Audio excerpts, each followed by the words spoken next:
Foundations of Amateur Radio. If you have the opportunity to build your shack, it might start off as a table in the corner where you plonk down a radio, plug into nearby power, and run coax to. That's pretty much how most shacks start, mine included.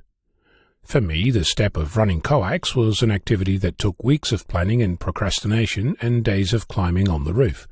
After actually completing that and getting 2 runs of coax to my planned shack, one for HF and one for UHF and VHF, the shack building itself was pretty simple.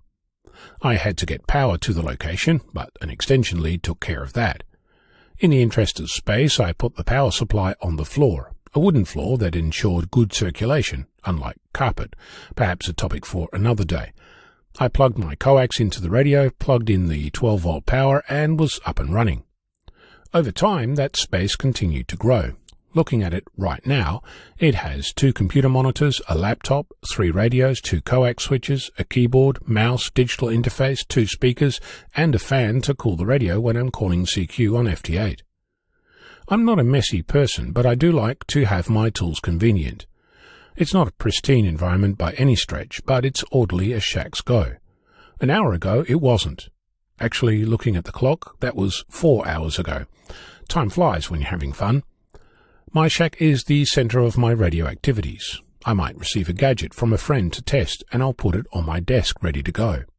The same is true for a foot pedal that I found when looking for something else, as is the audio adapter that I used in the desk mixer that I'm experimenting with. Over time, each of these bits and pieces accumulate on the surface. When I noticed that my radio was running hot, or in my mind uncomfortably warm, given that I'm using 5 watts, I decided to invest in a fan, clipped to the edge of the desk, requiring yet another wire. It's not limited to small bits. I'm testing a new radio that comes with removable head, a microphone, cables to join those to the main body, 2 antenna port cables, a coax switch, and a power lead with 2 cables. Over time, you have coax mixed with 12-volt DC and 240-volt AC, audio leads, USB leads, video leads, grounding wire, remote control switches, microphone leads, cat leads, and more, all running all over the place. Making a minor change can become a big hassle, making it hard to determine what goes where, not to mention that each cable generates its own little slice of RF, wanted or not.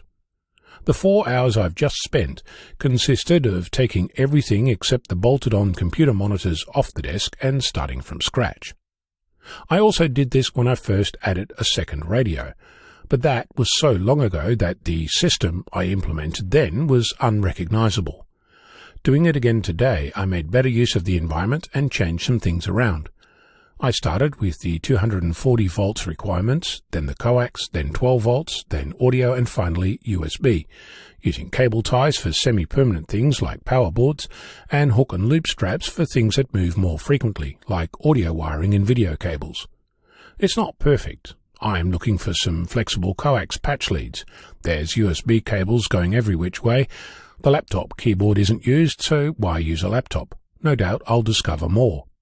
My point is that this is dynamic, and every now and then it pays to spend a little while putting things back together.